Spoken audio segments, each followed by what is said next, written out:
vai, gente? É Felipe Salles, do Base Militar Vídeo Magazine. Hoje nós estamos aqui num lindo galpão da Stella, aqui em Jacarepaguá, no Rio. E a gente veio aqui para conversar com o Gilberto Bufara, que é o CEO da empresa, para ele explicar para a gente exatamente o que é esse Albatroz movido a turbina, como é que ele veio, qual é o objetivo da empresa com essa potencial nova linha e o que ele enxerga como sendo os próximos passos que vêm aí na frente. No final de dezembro, nós tivemos recentemente anunciado esse avião, que é um modelo diferenciado do Albatroz original, que era movido a um motor a pistão, agora com uma turbina a jato de origem brasileira, voando pela primeira vez a partir da base aérea de Santa Cruz. Então, nessa semana, com autorização da FAB, as imagens desse primeiro voo foram divulgadas e isso trouxe a gente aqui para entender toda essa história. Então, primeira coisa, muito bom dia, Gilberto, é um prazer imenso estar aqui com você novamente. Aqui no Base Militar a gente tem acompanhado desde o início o processo de nascimento dos vários modelos de drone que você já desenvolveu aqui na Stella, e a gente queria aproveitar essa novidade do Albatroz Vortex, né, essa versão com turbina, para a gente atualizar como é que anda o projeto de vocês, como é que anda os contatos com vocês para entrarem no momento de linha de produção, que é o objetivo de toda e qualquer empresa da sua natureza.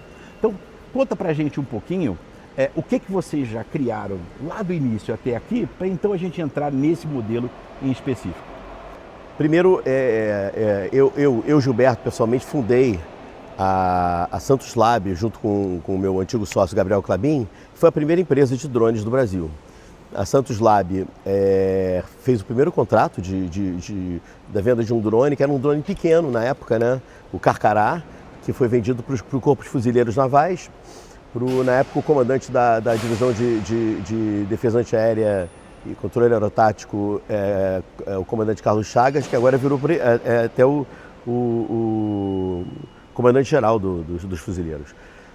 Em 2015 eu vendi a Santos Lab para o Gabriel Clabin e fundei a Stella Tecnologia junto com o Eudes Orleans e Bragança, que você conheceu, né, Felipe? Sim. Então o Dom Eudes fundou comigo essa empresa e com uma equipe que a gente já era conhecida e que já trabalhava com o Vant há mais de 10 anos com a gente. E aí a gente desenvolveu o Atobá. O Atobá, ele era o maior Vant desenvolvido no hemisfério sul na época, né? Então o Atobá tem 700 kg de peso máximo de decolagem, né? Então é um Vant capaz de efetuar várias missões, armado, com radar de abertura sintética, com gimbal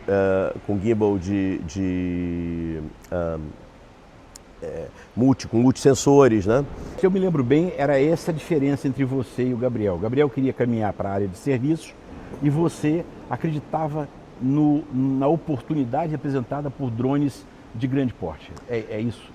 Eu acho que ele resolveu seguir uma carreira até mais artística, né? Porque ele fez o drone da Portela, ele fez aquele Aladdin que saía do negócio, voava, né? Tapete voador. Tapete voador, né? Então, que foi a imagem do carnaval naquela época, né? E ele tinha uma cabeça mais assim artística e eu tinha uma cabeça mais de aplicar a tecnologia em contexto militar, mas isso não é restrito, né? Tecnologia é tecnologia. Para a agricultura também a gente poderia desenvolver alguma coisa, né? Mas basicamente essa diferença de pensamento fez com que nós nos separemos com que a gente com a cisão, né, da nossa sociedade. Ele continuou na Santos Lab e eu fundei a Stella Tecnologia em 2015 com o Dom Eudes. E aí desenvolvemos esse drone, né? O Atobá, que é o maior drone do hemisfério sul, que voa no dia 20 de julho de 2020. Depois a gente descobriu que dia 20 de julho era aniversário do Santos Dumont. Depois que o avião voou, cara. Demais, né? Deus tá... Santos Dumont tá olhando pela gente, né? Eu imagino, né? E aí nós continuamos o desenvolvimento. Passam-se... Antes de você passar adiante, o voo do Atobá pegou todo mundo de surpresa? Você acha que aquele pessoal que gasta ali a vida observando a indústria aeronáutica brasileira estava acreditando que um drone do porte do Atobá voaria de verdade? Pois é, como nós tínhamos um track record mínimo, né? Quer dizer, eu tinha o quê? Uma experiência na Santos Lab desenvolvendo pequenos drones. Se eu dissesse agora que eu ia sair de um drone de 4 quilos para um drone de 700 quilos, eu acho que ninguém acreditaria. Então a gente preferiu não noticiar, até porque eu aprendi duas coisas. Na Santos Lab a gente noticiava muito e era muito cobrado por isso. E a história da Vibraz. A Vibraz noticiou muito o Falcão, apertamos o primeiro parafuso, colocamos a primeira roda, fizemos a asa direita, fizemos a asa esquerda e no final o negócio não voou. Então eu achei que noticiar gera muita cobrança. E aí eu achei que não valia a pena para nós ter essa cobrança em cima da gente, até porque também não tínhamos uma folha corrida que comprovasse a nossa proposta. Então era melhor não falar nada. Então nós ficamos 5 anos desenvolvendo, 4 anos e meio desenvolvendo o Atobá. E nós só demos visão à Stella Tecnologia, nós demos visibilidade à Stella Tecnologia quando o Atobá decolou, voou e pousou. Se não pousar também não é tão interessante quanto só decolar. O Atobá decolou, voou e pousou, e aí falamos, agora a gente tem uma coisa para dizer. E aí realmente pegou o mercado de susto, porque várias entidades estavam olhando para esse mercado, se preparando, e de repente apareceu um novo ator nesse mercado que ninguém sabia que existia, né? Quer dizer, poucas pessoas sabiam que existiam, que a gente conversava, amigos nossos, dessa caminhada longa aí, né, no desenvolvimento de drones do Brasil, o pessoal antigo da Embraer que trabalhou com a gente um tempo atrás, o pessoal que tinha relação com a gente, né? Mas também ninguém falava nada, a gente só falava com eles e ia trabalhando com eles e trabalhando com a nossa equipe, até que o avião voou. Quando o avião voou, virou notícia. Quando virou notícia, aí a gente passou a falar da Stella Tecnologia. Uma das coisas que a gente observa, trabalhando na mídia que foca nos temas de defesa, é o quão é grande o número de pessoas, que torce para um Brasil cada vez mais, desenvolvido nessa área de aeronáutica. Quando apareceu a Stella e apareceu o Atobá, foi uma grande festa, porque agora nós tínhamos um player no mercado. Agora nós tínhamos um player no mercado de drones que parecia estar jogando o jogo dos grandes players, né? Seguindo, por exemplo, o exemplo do famoso Bayraktar da Turquia, ou dos drones fabricados em Israel pela IAI, pela Elbit, etc. Então, deu a esse grupo de observadores algo para vibrar, o que é raro. Sim. E uma das coisas que chamava atenção também no início era o quão diferente o seu modo de desenvolvimento era daquilo que se esperava que fosse o desenvolvimento de uma grande empresa de aeroespacial.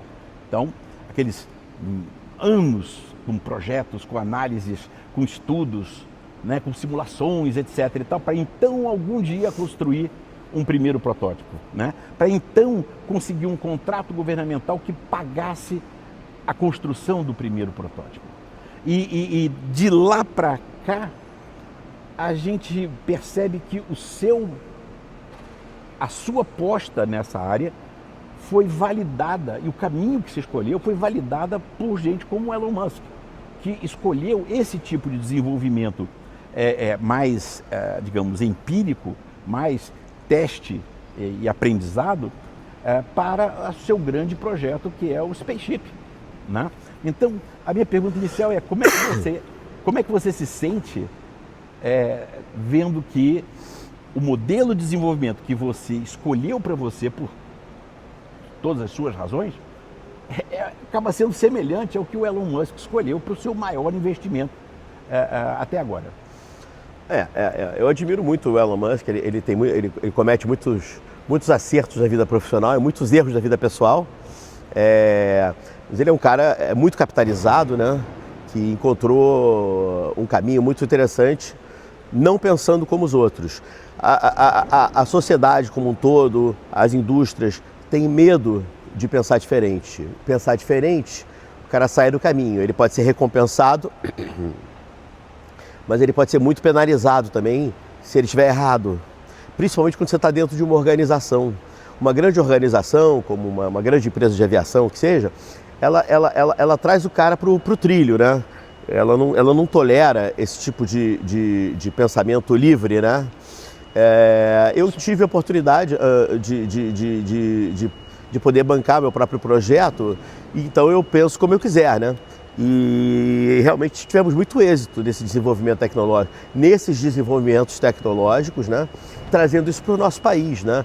Que também é um país travado, pelo mesmo motivo. Dentro da máquina estatal, o camarada que é pago lá para, sei lá, das Forças Armadas, ou na FINEP, ou ele tá ali enquadrado, né? Ninguém fala para ele, olha, seja criativo, seja artístico. Fala assim, não, funciona no trilho. Existe uma cultura conservadora, é o que você está dizendo. Uma cultura conservadora que não premia a pessoa que tem muita criatividade e que toma risco, mas penaliza severamente aquele que toma um risco e erra, entendeu? Então, aqui na Stella Tecnologia nós somos uma equipe mínima, né? Nós somos 7 pessoas. Também é bom que a gente está muito afinado entre si, né? Mas quando alguém erra, o que é constante, não é penalizado severamente. Não é porque é a história do galpão, né? Você dá emprego pro meu sobrinho para tocar o seu galpão? Aí o cara, tá bom. Aí o sobrinho tava lá cuidando do galpão do cara, pegou fogo no galpão, $1 milhão de mercadoria. Aí o cara falou, meu Deus, você vai demitir meu sobrinho? O cara falou assim, não, cara, acabei de investir $1 milhão na educação dele, entendeu? Então eu acho que a gente tem que ter tolerância com as pessoas que estão em volta da gente, né? É muito comum na máquina estatal, alguém comete um erro e é decapitado. Aqui não, aqui a gente comete um erro, a gente bota o cara de novo no trilho e segue. Em geral a pessoa tem competência, mas ninguém acerta sempre, né? Então é a máquina de você permitir a criatividade e cortar caminhos que às vezes estão estabelecidos pela aviação tripulada, por exemplo. Você vai fazer um avião que vai levar 20 pessoas, porra, é outro tipo de pensamento, né? Agora, o nosso é mais empírico, mas é claro que não é empirismo total, né? A gente usa as ferramentas de CFD, SolidWorks para projetar, a gente lança a mão de todos os recursos modernos e tecnológicos que nos permitem encurtar o caminho, sermos mais precisos, né? Mas a gente não fica procrastinando, né? E outra coisa, não tem outro problema na tomada de decisão. Às vezes você tem um cara super eloquente, o outro sujeito é um cara tímido, mas o tímido é brilhante, o eloquente é um idiota, entendeu? Mas o eloquente é simpático, o pessoal, pum, lidera. Aí você acaba seguindo a liderança do eloquente, quando o tímido seria a melhor. Então a gente conhece a nossa equipe, sabe quem são os eloquentes burros e quem são os tímidos brilhantes, e consegue atribuir o devido peso a eles, né? E o devido peso, porque ninguém é totalmente inútil, né? Então você também encontrar a utilidade de cada um dos membros da sua equipe, né? Outra coisa que aconteceu desde que você começou nessa jornada, mais de 10 anos atrás, é que nós tivemos pelo menos 2 conflitos que puseram os drones no primeiro plano. Deixou de ser uma coisa periférica para ser uma coisa central. Não, três conflitos.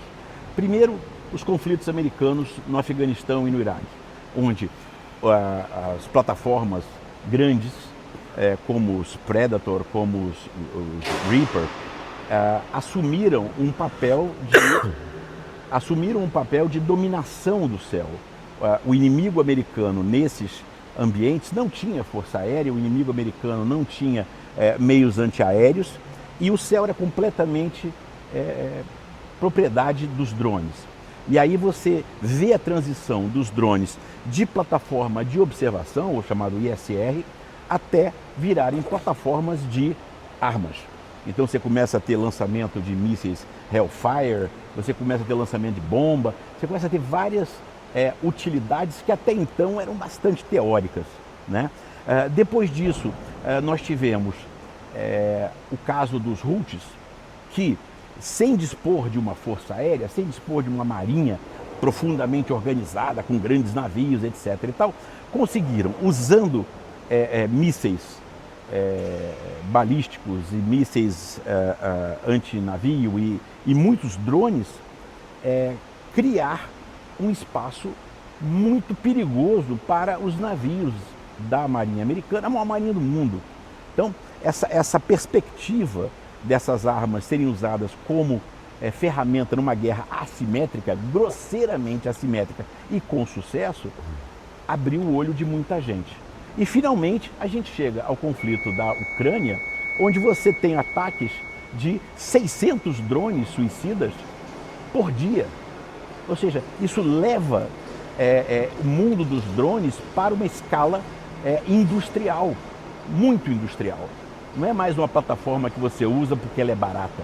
Agora você usa ela porque ela é a ferramenta mais adequada para você acertar o seu inimigo. Então você tem chuvas de drones e chuvas de munições vagantes sobre uma cidade como Kiev, que não para todo santo dia o negócio acontece, sem você expor caças supersônicos caríssimos. Então, o que você acredita que são, digamos, uma herança desses três conflitos na mudança da forma de pensar das Forças Armadas brasileiras? Você sente que eles estão abrindo os olhos para a importância e a utilidade dos drones mais do que tinham há 5 anos atrás? Eu acho que esses eventos mostraram de uma maneira extremamente eloquente que a criatividade triunfa sobre o método, né? O pessoal está tentando se agarrar ao método e à tradição e ao legado, Doutrina. E a doutrina, e chega um elemento criativo, porque não tem capacidade de ter um aparato militar e desenvolver uma doutrina, e ele é obrigado a atuar com a criatividade dele, a competência dele e as poucas ferramentas que eles têm.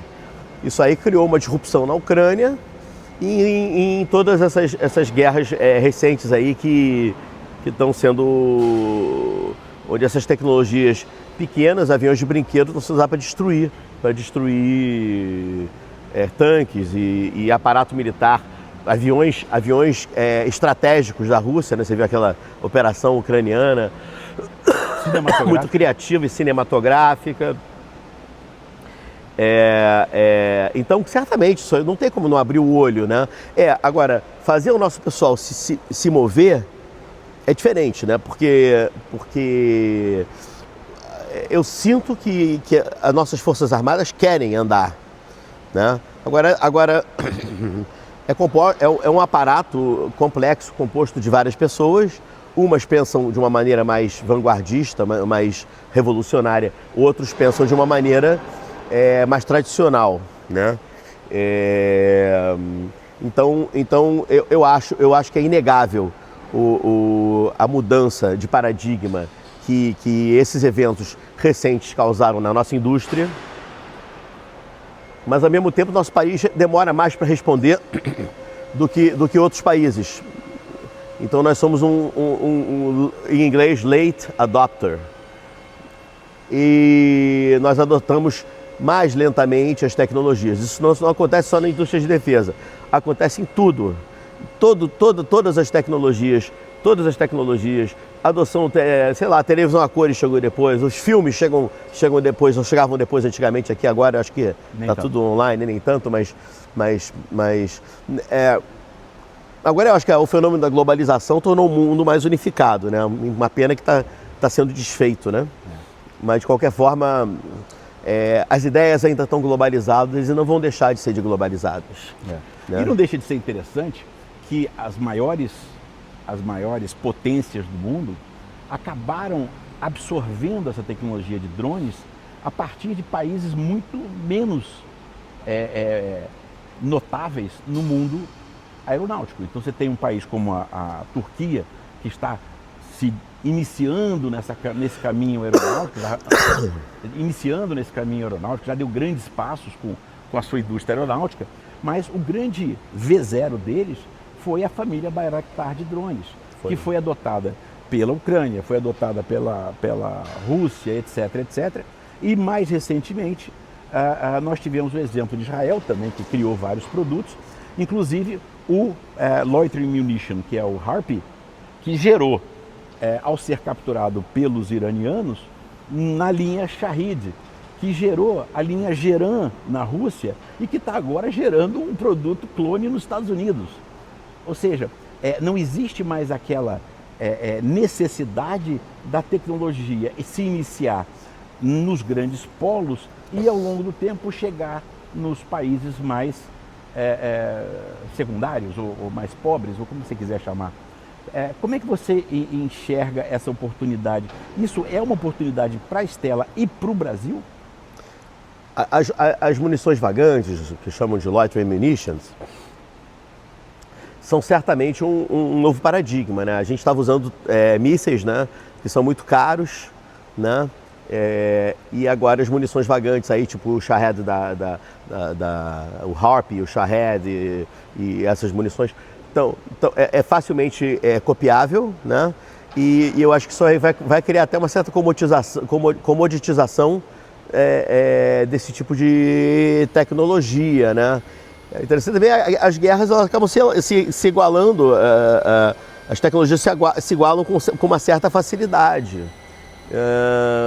Ao mesmo tempo eu vejo uma falta de criatividade muito grande, né, desses atores que simplesmente copiam.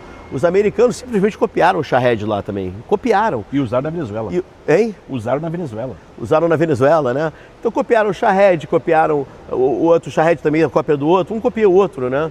Quando na verdade não existe nem necessidade, né? Se você parar para pensar, né? O que eu estou fazendo aqui, né? Será que essa plataforma é adequada para isso? Será que essa é a melhor plataforma?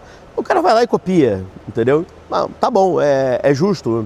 É justo, né? Nós somos um país pequeno, subserviente, seria natural que nós copiássemos, né? Eu não pretendo copiar, não vou fazer isso aqui na Stella, não. A gente vai desenvolver, a gente vai repensar essa tecnologia e vai desenvolver uma munição vagante pensada. O Albatross, ele é uma plataforma de teste para a turbina. Não, pera. Ah, tá bom, vamos lá, vamos continuar no seu... Uma vez que você criou o Atobá, que era realmente um monstro gigante o avião, logo no início apareceu a perspectiva, ou você criou a perspectiva, de empregar ele a partir do Atlântico, que é um porta-helicóptero e não tem capacidade de operar, por exemplo, os caças a jato da Marinha. O que é interessante que na substituição do São Paulo pelo Atlântico, a Marinha fez um esforço muito grande para qualificar aquele porta-helicóptero como um porta-aviões, para nunca deixar de operar porta-aviões. E aí você aparece com a perspectiva de operar o Atobá. Por que o Atobá acabou não sendo o modelo ideal para o Atlântico e como que esta oportunidade gerou o modelo básico do Albatross que está aqui na nossa frente, né? O Albatross começa com uma versão a hélice mais convencional. Vamos falar dessa primeiro, depois a gente chega na turbina. Vamos começar da época que o Almirante Alvarenga esteve aqui nos visitando e ele falou, qual é a chance de você colocar o Atobá para decolar do Atlântico? Eu falei, olha, é possível. Nós, inclusive, geramos uma simulação, né, do Atlântico e fizemos o Atobá e o Albatroz decolar e pousar. Não, o Atobá na época, né? Que não existia o Albatroz.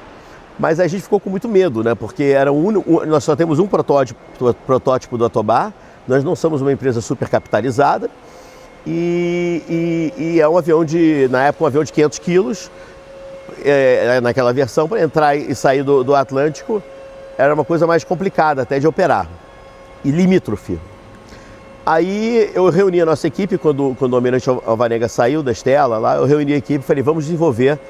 E eu vou te dizer quanto tempo demorou. Depois que ele saiu da Stella, que foi, sei lá, 3 horas da tarde, 4 horas da tarde, a equipe da Stella estava reunida, vamos desenvolver um avião na faixa de peso de 150 quilos, que é um peso que dá para certificar por aprovação de projeto. Como é que é isso de certificação? Por que a ANAC tem retranca de certificação.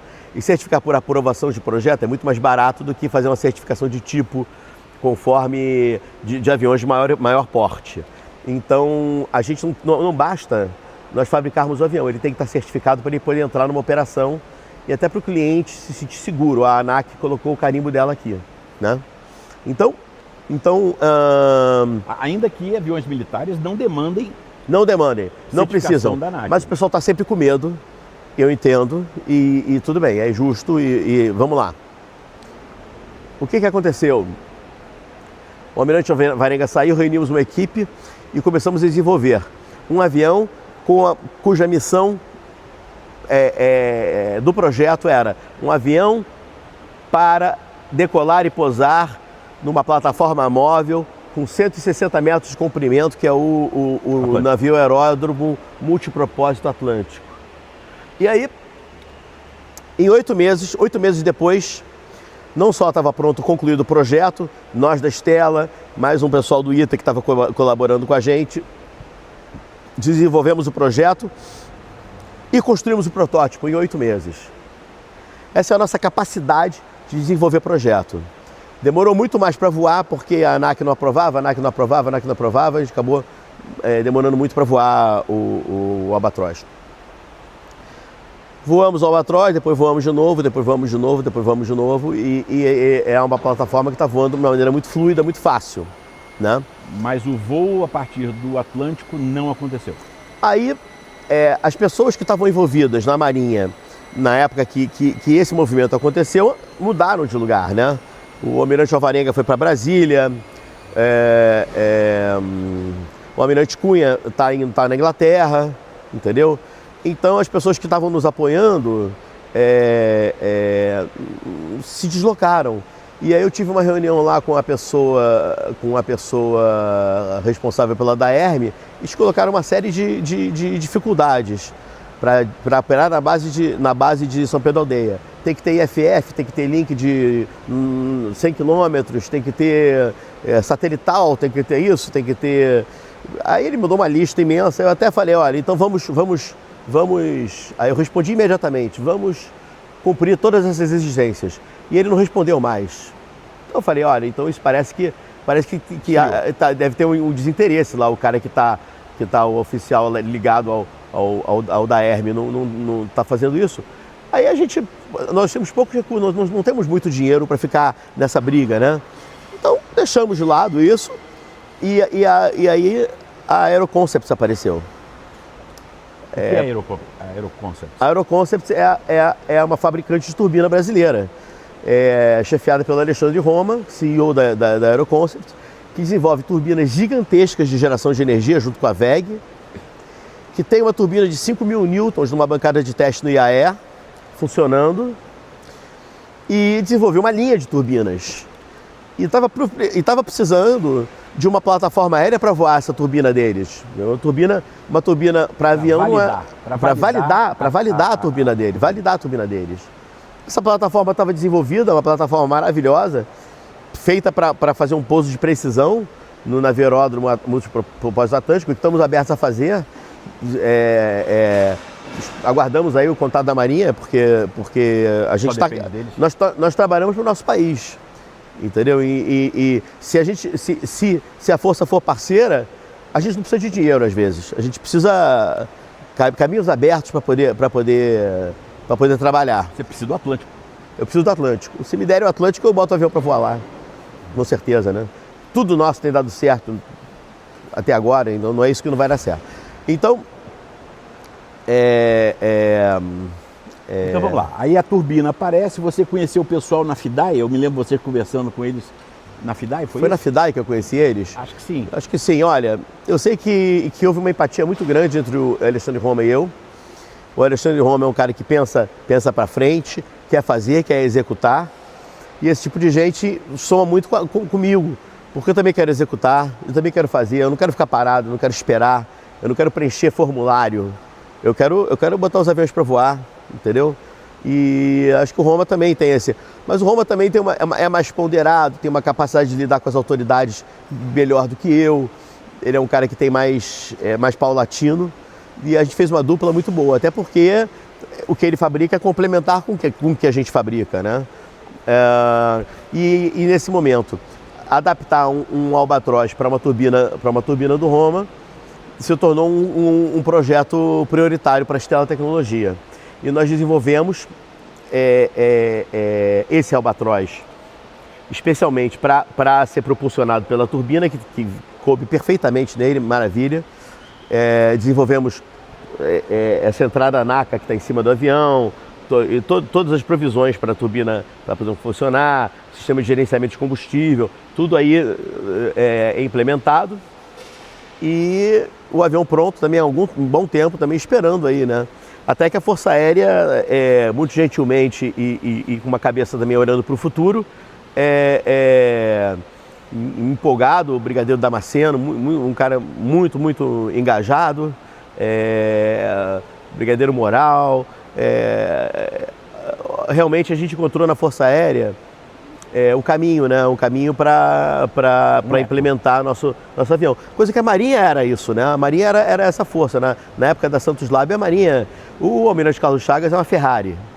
Ele é um cara executivo, é um cara muito, muito, muito, muito rápido, objetivo e com capacidade de tomar risco. Ele entende que tomar risco é importante para você poder andar, né? Então, infelizmente, nem todo mundo pensa como esses oficiais, mas também não é problema. A gente respeita a capacidade de cada um, a maneira de cada um pensar. Mas aí na Força Aérea encontramos esse caminho, entusiasmado. Quem abriu a Força Aérea para essa oportunidade? Foi você que abriu ou foi o pessoal da... O Roma já tinha uma relação estreita com a Força Aérea, uma bancada de teste no IAE, ganhou algumas FINEPs junto com a Força Aérea. Então o Roma, a minha capacidade de fazer negócio é mínima, é muito ruim. Eu sou muito homem de negócio muito ruim, mas a gente desenvolve muito bem, né? E então a coisa andou e chegamos lá também, cumprindo todas aquelas exigências para poder voar, que não eram nada perto, né? Voar na base aérea de Santa Cruz, na Força Aérea, as exigências eram menores do que voar na base de São Pedro da Aldeia. Então eu acho que era muito mais, não era muito isso, era mais querer ou não querer, né? Não sei quais são as forças que atuam para essas coisas canalizarem, né? Talvez seja uma coisa de Deus, mas a gente acabou encaminhando nesse sentido e fomos voar na base aérea de Santa Cruz. Entre o início da conversa com a FAB e o eventual voo, quanto tempo se passou? Porque é um momento que você estava muito discreto, você meio que desapareceu, submergiu. Foi. E aí você volta com o voo efetivo do... Foi, a gente desenvolveu, olha, a gente desenvolveu essa plataforma aqui, deve fazer um ano que a gente desenvolveu essa plataforma. Mas assim, essa conversa com a Força Aérea, de repente aconteceu em 6 meses. Em 6 meses. A gente já tinha um memorando de entendimento com a Força Aérea para desenvolver um drone de grande capacidade, meio que estava ali estolando. E aí apareceu essa oportunidade. É uma plataforma brasileira que está voando muito bem, com várias horas de voo acumulada e pode entrar em operação e voar 24 horas, monitorando nossos oceanos e nossas fronteiras. E custando muito mais barato, né? E deixando o dinheiro gasto pela Força Armada no Brasil. No Brasil. Você quer dar estágio pro garoto brasileiro ou pro garoto gringo? Porque os gringos estão aqui até atrapalhando, porque eles não querem, eles querem dar estágio pro menino deles. Eles querem que as divisas vão para o país deles. Eu entendo isso, mas nós temos que ser inteligentes e não sermos subservientes a ponto de deixar isso acontecer. Você falou que existe uma premissa universalmente aceita que o drone é uma arma barata. Mas quando você começa a chegar nesse patamar e no patamar da Tobar, naturalmente os preços sobem. Não é o preço de daquele dronezinho que você tinha original lá, que é de espuma. É uma outra categoria de gastos. Mas nesse patamar você já está comparando com plataformas ainda muito mais caras. E onde um dos elementos mais caros de todos é o treinamento de pessoal, o preparo do pessoal, né? E eu me lembro que você foi muito crítico de um acordo que foi feito pela Polícia Federal lá atrás, com uma empresa israelense, onde os aviões nem eram tão caros, mas o preço de formação de piloto era impagável. E isso a gente mais ou menos entende que causou o final do programa da Polícia Federal, porque este elemento de custo recorrente não foi levado em conta na decisão de comprar o equipamento. Como é que isso muda quando a empresa é uma empresa brasileira como a Stella? Bom, primeiro, ninguém precisa voar do estrangeiro para o Brasil para treinar os brasileiros. Nós temos brasileiros aqui capazes de treinar brasileiros.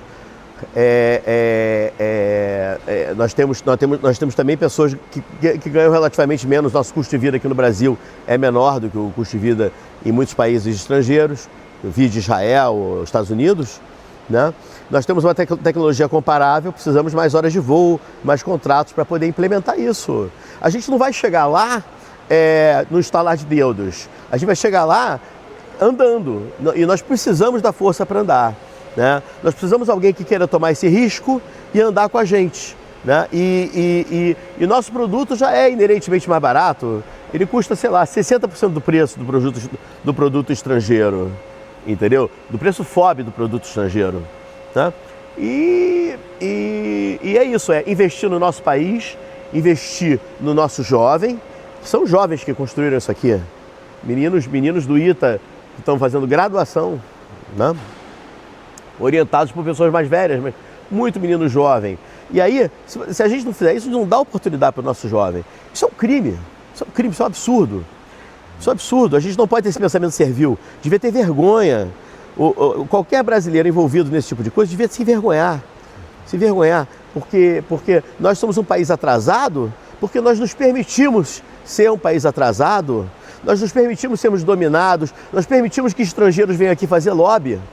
Os caras vêm aqui fazer lobby, contratam o filho das pessoas que tomam decisão, entendeu? Contratam o genro do chefão, contratam o filho do outro chefão, estão todos trabalhando lá.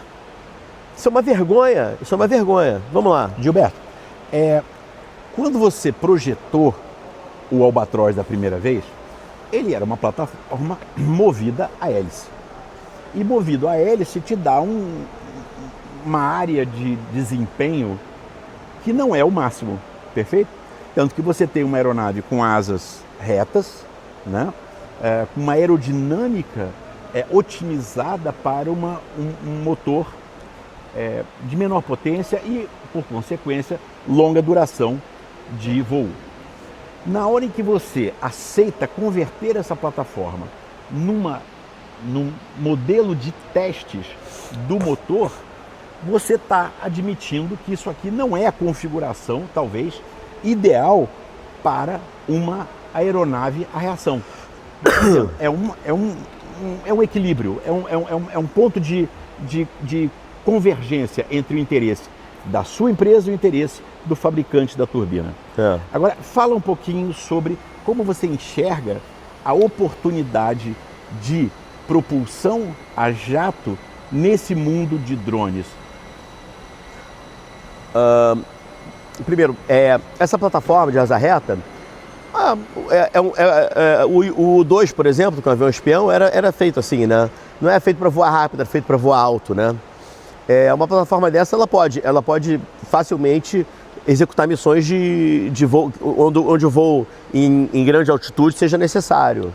Então vamos guardar isso para esse momento. Se um dia a gente identificar que voo em grande altitude é necessário, a gente tem essa plataforma para fazer isso.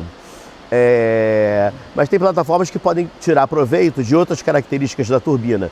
Porque quais são as características da turbina? Um fluxo de ar muito rápido, mas ao mesmo tempo um consumo de combustível muito alto também, né? Por isso que ela é usada em mísseis, né? Podemos desenvolver munições vagantes de alta velocidade com uma turbina como essa, que podem voar a 450, 500 km por hora, levando uma carga paga de 30 kg, por exemplo, né? Numa distância de 150, 200 km ou até mais, entendeu? Qual é a carga paga atual do Albatros? Esse avião pode decolar até com 200 kg de peso máximo de decolagem. E essa turbina certamente se prestaria a isso. Ele decolou na base aérea de Santa Cruz 110, 115 quilos, né? Decolou muito curto, como vocês viram, né? Tivemos que desenvolver uma série de coisas, inclusive freio para esse avião. Não tinha freio, né? O pessoal falava assim, tá voando com a roda de carrinho de supermercado, né? Não sei o quê. Quanto menor a roda, menor o arrasto, entendeu? E a gente, quanto menor, fazer o avião mais limpo possível, né? Interessante. E até a simplicidade do projeto, né? Quando você cria um trem de pouso feito de fibra de carbono, você não precisa ter pistões para aguentar a pancada, porque a própria estrutura em fibra de carbono atua como uma suspensão. Uma mola, Isso é uma coisa muito difícil. Projetar compósitos com essa capacidade, com essa resiliência. A gente quebrou muito a cabeça e quebrou muito trem de pouso para aprender a fazer isso. E muita asa, né? Não tinha quem fizesse isso quando a gente começou no Atobá. E aí, na hora que eu resolvi contratar um consultor, contratar empresas para fazer, eu comecei a ver que eles estavam cobrando muito caro. E eu comecei a entender que eles estavam cobrando para aprender. Eu falei, se eu vou pagar para aprender, eu vou pagar para o meu pessoal aprender. E foi isso que a gente fez. Contratamos um consultor que dá consultoria para todo mundo. E eu falei, mas como é que o pessoal que faz asa de carbono aqui faz? Ele falou, nunca vi uma asa de carbono no Brasil. Então, falei, vamos partir para o nosso. E você teve que passar por várias iterações de asa lá do Atobá até chegar numa asa que era aquilo que você considerava... Nós quebramos 3 asas no Atobá até chegar na asa certa. Nós fizemos 2 trens de pouso, nós fizemos 2 empenagens. A única coisa que sobreviveu aos testes de força foi a fuselagem. Interessante. Agora, o Brasil se destaca no planeta como sendo uma das indústrias aeronáuticas mais criativas e mais eficazes, né? Nós temos muitas indústrias aeronáuticas do mundo que gastam um absurdo de dinheiro para fazer coisas relativamente simples. E o Brasil está na contramão dessa tendência. A gente produz aviões que são extremamente competitivos, que são extremamente atraentes do ponto de vista econômico, né? E da sua capacidade de desempenho.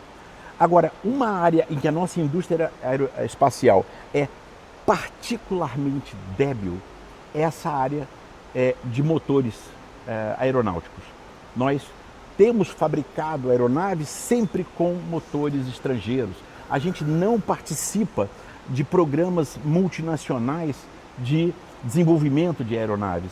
Então, o Gripen, que tem uma grande participação da Embraer e de outras empresas nacionais, tem seu motor 100% da GE americana. Então, a minha pergunta para você é: que tal para você ser um elemento alavancador justamente dessa área mais atrasada da indústria aeronáutica brasileira, que é a área de criação de motores a jato? Nós somos parte desse processo, né? Na verdade, o maior alavancador disso é a Aeroconcepts. E o Alexandre Roma que acreditou nisso aí, está acreditando nisso, né? Nós temos no Brasil a terceira maior montadora, fabricante de aviões do mundo. Podíamos facilmente ter a terceira maior fabricante de turbina do mundo, né? Mas infelizmente não temos. E agora, nesse mundo desglobalizando, extremamente hostil e imprevisível, eu acho que faz muito sentido nós termos esse fabricante de turbina no Brasil. e acho muito oportuno que nossos tomadores de decisão passem a pensar com mais pragmatismo e patriotismo, né, para poder executar os projetos que têm que ser executados nesse mundo onde nada é certo, nada mais é certo, né, Felipe? Tem duas coisas interessantes que a gente tem que lembrar quando a gente fala em projetos de motores a jato, né? A primeira questão é que ele tem que funcionar. Então você tem que ligar quando você quer ligar, você tem que desligar quando você quer desligar, você tem que ter garantia que ele funciona no solo e funciona em altitude. Todas essas coisas são cruciais para você dizer, eu sou uma indústria de motores aeronáuticos, né? Mas tem um outro elemento também que é muito importante e muitas vezes passa invisível, que é a durabilidade. Ou seja, você fazer uma turbina é um nível de dificuldade. Você fazer uma turbina que funciona, sei lá, 12 horas a cada 24 horas é uma outra categoria de desafio, né? E aqui no Brasil a gente ainda está naquela parte de fazer turbinas muito simples, muito pequenas. Você acredita que a gente precisa ter uma série de produtos aeronáuticos que sejam capazes de arrastar a indústria nacional de turbinas para um desempenho cada vez mais exigente? Por exemplo, um drone suicida para uma turbina que é capaz de operar por 2 horas e acabar. Um drone de observação que é capaz de operar por 12 horas, decolar e pousar. Depois, uma turbohélice que seja capaz de pegar aquela turbina, coloca uma engrenagem e uma hélice e transformar ele numa propulsão para aeronaves de pequeno porte. E daí a gente galgar o ponto em que a gente pode fazer parte de um programa multinacional, como é, por exemplo, o programa Eurojet na Europa, onde cada uma das empresas nacionais coopera para produzir um único motor? Nós não estamos atrás em nada em relação aos países desenvolvidos. Nós temos universidades boas, nós exportamos mão de obra altamente qualificada para o Brasil. Eu estudei em Boston, tinha muitos amigos do MIT que estavam lá e, porra, lá eles encontram condições para poder trabalhar, né? E agora, isso tem que ser uma decisão de Estado, né? Uma decisão de Estado que seja honrada, né, nos governos subsequentes, né? Para que a gente possa chegar a uma mudança na cabeça do nosso país, dos nossos dirigentes, para que a gente possa percorrer esse caminho, porque esse caminho não vai acontecer de um dia para o outro. A maturação de um ciclo tecnológico, ela demora até ela atingir um patamar. A gente precisa percorrer esse caminho, a gente precisa acreditar, a gente precisa prestigiar o brasileiro, né? E a gente precisa ter vergonha de não prestigiar o brasileiro também, né? Agora, nesse mundo que a gente está vivendo, Felipe, é um caso a se pensar, né? É um caso a se pensar. Você vê aí, ficou barato invadir outro país. Vamos invadir o país aí, vamos invadir o país. Politicamente ficou barato, né? Politicamente ficou barato. Isso aqui virou... O mundo virou uma coisa. A Rússia invadiu a Ucrânia. Dane-se, invadiu a Ucrânia. Aí agora os Estados Unidos invadiu a Venezuela, explodiu uns 12 barcos lá, o pessoal lá, sabe-se lá, não presta contas.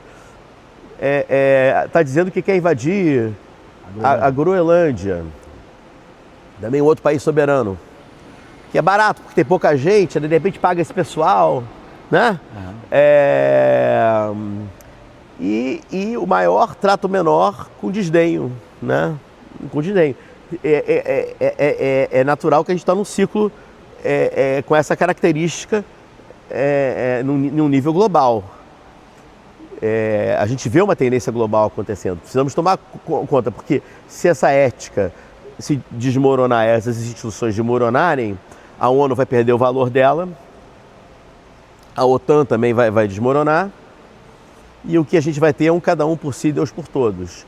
Se tiver cada um por si, você tem que ter um mínimo. Como diz o general Mourão, tem que ter um canivete, né? Tem que ter um canivete. Se tiver um canivete, pelo menos tem que ter um canivete para sangrar o cara, né? Tem que ter um canivete, pô.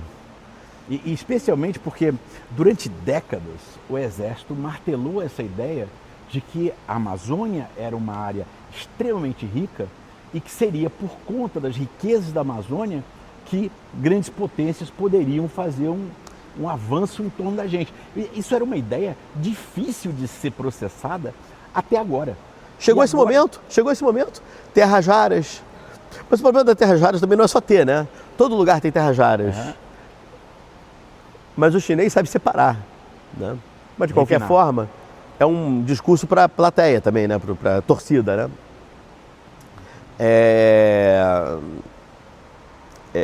É um momento sem lei, é um momento sem lei, é um momento que não tem aliados, não tem amigos.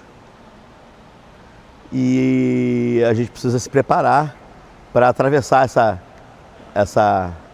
esse momento terrível que a gente está entrando na história do mundo. Então, só para já amarrar aqui a nossa conversa, eu acho que é importante chamar a atenção de que isso aqui é um projeto de desenvolvimento tecnológico. Não existe um produto militar que junta o Albatross com o motor a jato. Não. Missão cumprida. Vamos continuar os testes em voo com esse avião e com essa turbina. Isso vai continuar. Mas estamos iniciando já agora o teste de uma plataforma, o desenvolvimento de uma plataforma de alta velocidade desenvolvida para essa turbina. Esse avião não foi desenvolvido para essa turbina. Agora vamos desenvolver uma plataforma de alta velocidade. Não significa que nós não vamos fazer os testes de altitude com esse avião. Você falou que a sua expectativa é que essa configuração atual aqui, que é né, usando com todo respeito o termo Frankenstein, juntando uma fuselagem e asas que não foram criados para uma turbina, né? Mas foram casados assim mesmo, você tem perspectiva de operar ele até 40 mil pés? 40 mil pés, o limite da turbina. O que limita a altitude do avião é o motor. E a gente, tendo a autorização da ANAC, nós vamos testar o limite da altitude dessa plataforma e com isso pode abrir algum caminho para uma aplicabilidade dela. Nesse ínterim, vamos estar desenvolvendo uma plataforma de alta velocidade, com uma capacidade de carga paga de 30 quilos, um tempo de voo curto, para virar uma munição vagante. O que a FAB extraiu dessa experiência do voo dessa plataforma de testes? A FAB está muito interessada nessa munição vagante. Agora a FAB, eu acho que é melhor a gente perguntar para a FAB. O que eu posso dizer do ponto de vista da Stella é que nós estamos muito gratos pelo pragmatismo, por uma força direcionada, né, para executar o trabalho. A gente precisa disso no Brasil. Nós trabalhamos, nós não ganhamos dinheiro com esse trabalho que a gente faz, então nós somos filantropistas. A gente trabalha por patriotismo. Queremos trabalhar com a Marinha, queremos trabalhar com a Força Aérea, queremos trabalhar com o Exército também, que tem sido também maravilhoso, tem demonstrado muita vontade de executar e de fazer, né? E aqui a gente está aguardando que, quando nós formos solicitados, nós vamos responder com velocidade e entusiasmo. Você mencionou anteriormente que esse modelo aqui seria levado para um evento. Você pode comentar sobre isso? Você gostaria de comentar o que é? Eu não posso, porque isso é deles. Eu acho que eu não posso. Tá bom, tá bem. Mas de qualquer forma, está sendo visto com muito entusiasmo, da nossa parte, da parte do mercado. Nós recebemos mensagens no Instagram muito, muito comovedoras de pessoas patriotas, 400 mensagens falando parabéns, estou muito orgulhoso, é esse o país que eu quero ver, né? Tem uns 2 ou 3, né? Tem um cara que não tinha nem seguidor, falou assim, qualquer serralheiro faz isso. Eu falei, olha, o serralheiro dos nossos concorrentes, pelo visto, não está conseguindo.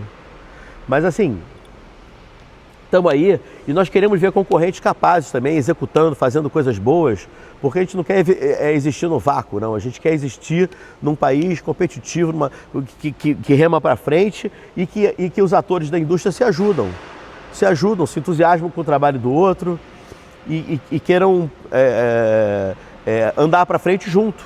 A nossa empresa está aberta para qualquer ator da base estratégica de defesa nos procurar, trabalhar com a gente. Nós temos vontade de fazer e estamos sempre disponíveis. Então, eu estou correto em dizer que o grande desafio diante da Stella e da indústria brasileira como um todo é finalmente sair desse momento de desenvolvimento repetido de projetos e cair no mundo da produção seriada? É isso que a gente precisa ver para que haja um crescimento saudável? É mais importante para o país ter a indústria própria desenvolvida do que ter a ferramenta estrangeira voando aqui fazendo coisa. A gente tem ferramentas estrangeiras voando, mas a gente precisa ter a nossa indústria desenvolvida e precisa ter autonomia, soberania, autonomia. A gente precisa dar emprego para os nossos brasileiros. A gente precisa segurar os meninos que estão indo embora daqui, porra. Se eu fosse um menino, você quer ir embora para os Estados Unidos? Claro, na hora, entendeu? Tem que segurar o menino aqui. Porra, tem um nosso aqui que foi para o Japão, Vitor, um rapaz maravilhoso, porra. Entendeu? Outro o pessoal está indo embora, entendeu? E a gente tem capacidade aqui. Mas quando um talento sai, dificilmente vai voltar. O cara constrói a vida dele lá em outro lugar, dificilmente vai voltar, entendeu? Então é isso, é entender que o plano de longo prazo é mais importante do que resolver um problema de curto prazo, né? E enquanto a gente estiver aqui, tiver saúde e capacidade de fazer, a gente vai estar aqui fazendo, colaborando com esse ideal. Agora o ideal o bom era o ideal virar projeto, o ideal virar política, né? Porque a gente está muito atrasado e isso pode custar muito caro para o nosso país. Bem, eu queria só pedir agora para a gente concluir que você se despeça do público, né? E aí a gente chega no final da nossa entrevista, interessantíssima entrevista. Muito obrigado, Felipe. Você é um bom entrevistador, você, viu? Olha, acho que eu já disse tudo que tinha que ser dito. Acho que a gente tem que andar, nosso país precisa andar e precisamos empurrar esse país para frente, né? Empurrar as mentes, empurrar aqueles que tomam decisão, né? O pré-requisito para você ser político é só você ser gente boa, ser simpático, ser popular, né? Então eu acho que o político tem que entender isso, né? E falar, poxa, onde é que eu estou errando, né? Tá bom, eu sou popular, mas onde é que eu estou errando? O que eu posso fazer para melhorar meu país? Né? Quebrar esse ciclo de facilidade e percorrer o caminho longo onde a gente vai encontrar um país melhor, dar emprego para o nosso jovem, fomentar nossas empresas, ter orgulho de ser brasileiro. Eu vejo poucos motivos para a gente ter orgulho de ser brasileiro. Porque ser campeão de futebol é bom, né? Mas não é o fundamental. Então, eu conto com todos para isso, fazer a nossa parte. Não remar para trás, não falar errado, não emitir uma ideia ruim, não falar mal, falar bem, né? Não olhar para o lado ruim, olhar para o lado bom. E vamos para frente. Da nossa parte, vamos seguir o melhor caminho. Muito obrigado. Eu sou o Felipe Salles, você está no Base Militar Vídeo Magazine e a gente está sempre aqui buscando entrar nos temas com a devida profundidade, a profundidade necessária para que o Brasil possa entender o tamanho da dificuldade, o tamanho da oportunidade e o tamanho da qualidade do nosso pessoal, que está pronto a atender ambições as mais exigentes. Então, se você gostou, deixe seu like. Se você não se inscreveu, se inscreva. Se você está inscrito, verifica se o sininho está marcado, porque isso garante que você não perde nenhum conteúdo nosso. Em seguida, eu convido vocês a explorar o nosso canal, que tem muito conteúdo, inclusive conteúdo anterior com entrevistas com o Gilberto, mostrando as várias etapas anteriores que foram vencidas com sucesso. É um prazer estar com vocês e a gente volta na próxima oportunidade, no próximo vídeo. Uma boa tarde.